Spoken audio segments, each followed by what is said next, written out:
Nous sommes arrivés. Mais il y a rien. Welcome back to my channel. So today we're going to talk about Challenge Vieux-Boucau, which I guess you'd say was a unexpected weekend of racing. If you watched my last video, you'd see it was supposed to be my first 70.3 after my hamstring tendon tear. And to be honest, I was just really excited to race. It was a great field. It was a big field. It was quite a stacked field. And I just really wanted to just get out there and finish the race and feel confident in where my form was at. And then hopefully we could have moved forward and then polished up for the rest of the season as such.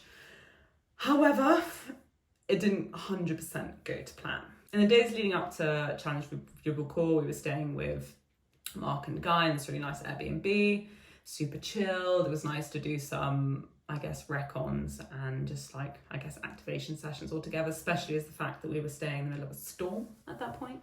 That southern France sun didn't quite hit. The day before, the Friday was mad. I think I've never run in such wet weather. Like I never run, and then I live in the UK, and that's saying a lot. I mean, already in my fleece, it's November, and it was probably the wettest run I have ever done.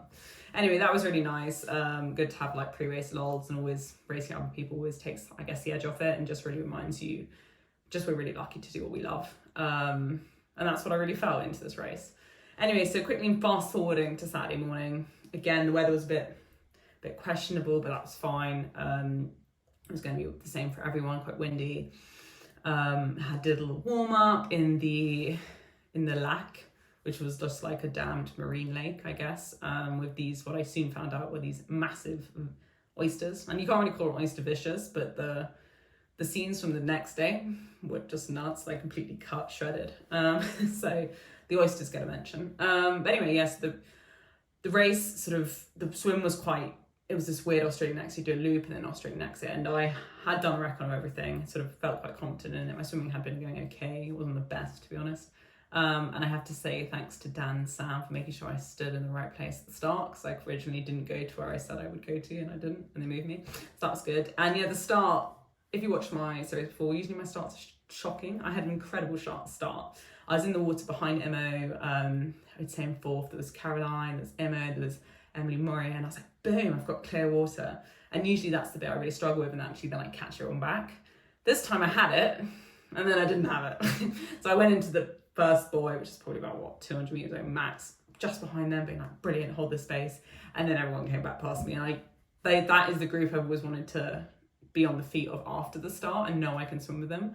But just for whatever reason, I just didn't have anything once I started.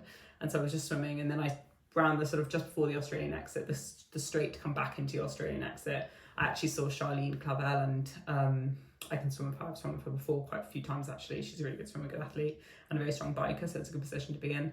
So I thought, right, whatever you do, you stay with Charlene. so that was good. The Australian exit, my God, they hurt. And then we had this like headwind swim back in. But we made it. Then onto the bike. One thing I was super nervous with, again, if you watch my videos, is having this like shit legs, minus the hamstring, just having these shit legs. And I knew instantly, again, as soon as I was on the bike, that wasn't going to be. I could focus on really having just an okay day and just really like executing through it. So I went out pretty hard. And there isn't much to talk about on the bike because, and yeah, like I could say at about 5K, Charlene and the Dutch athlete came past me. I was like, brilliant. It's a 20-meter draft rule, which is great, aggressive racing. So I was like, perfect. I'll use them as my pace line or just as a gauge. Rather than, I didn't realize quick enough that I actually lost all my gears at about, I'd say, just around the 12K mark. And I just quickly went backwards because I couldn't find this pattern, because even though it was a very flat course, the first bit happened to be in the first 15K. It was quite undulating and quite turned, quite a lot of turns in the wet. So it sort of caught me out. And then Claire Han came past and was like, great, let's work together. We'll get them back, close that gap up. And I was like, I don't have any gears. And I sort of battled it for a bit.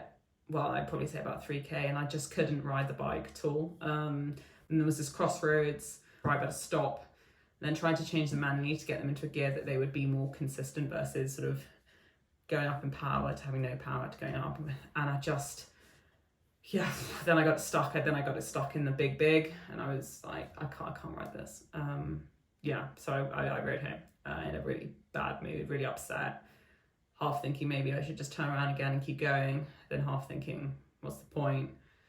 All I wanted was to finish and I wasn't finishing. So that really sucked. And it was just a massive kick in the teeth, to be honest. Another kick in the teeth for this year. But hey, these things happen, shit happens. But positives, I got to watch in my race. She had a great race. Got to cheer her on. Got to see Lizzie finish her season, so that was pretty cool. Got to see Mark and Guy have great races. So yeah, there are always positives when it doesn't go well. Another reason why I love racing with people I guess I care about and friends, because there's always a good day, whether it's yours or someone else's. And yeah, it sucks when you have a bad day and don't hit your goals, but there's always a bigger picture, right? Anyway, I was convinced if I could fix my bike, we could find out the solution, which actually turned out to be quite easy fix, that the gears had completely lost connection, so no one was talking to each other, hence why I could change them manually and not at the front on the bike. I really wanted to race, so I went off to find Celine and ask if I could enter the Olympic, which generously they said, yeah, sure, you can do the Olympic tomorrow. So yeah, I entered the Olympic, and fast forward, I guess, to Sunday. To be honest, I woke up feeling fucking awful. I think it was that emotional roller coaster. I just was like, oh my God, what am I doing? But I was like, no, just go through the motions. Like, it doesn't matter, just do it. And that's pretty much what I did. Like, from the start, had a okay start, an okay swim. I came out 10 seconds off the lead girl, and then onto the bike. I thought, right, just ride hard. I didn't really look at power at all. I just rode and actually warmed up a bit more after the first section, which I hadn't completed as such. I actually warmed up a lot, and then I sort of got a bit more aggressive, started catching some male groups who had stepped 5 minutes before, and just really got into it, and it got a bit more, I guess, racy. The effort was Olympic effort, but the numbers were more like 70.3 numbers. I think I was just quite exhausted, to be honest, from the day before. But it was fun to race, and then yeah, into the run. To be honest, again, just felt so tired. Just really sort of flat. I stopped to sort my shoe out. I think I stopped at every aid station for water and a bit of Coke. And yeah, just sort of used the crowd to sort of do the 10K, which is, again, I need to do double the distance, 70.3, but it was just really good to execute race, go through the motions, and then yeah, it was nice, I guess to take the win. I won by 8 minutes, which was probably should have, as it was an amateur race, but it was good to actually do it and actually finish a race and actually feel like I put those gremlins and demons behind me, even though yeah, I couldn't control the day before, and yes, I guess you say I couldn't really control London either. But yeah, I just really need to close that door, and especially if I wanted to push on for the rest of the season. And when I say push on, so in 2 weeks I'm racing Mossel Bay, 70.3.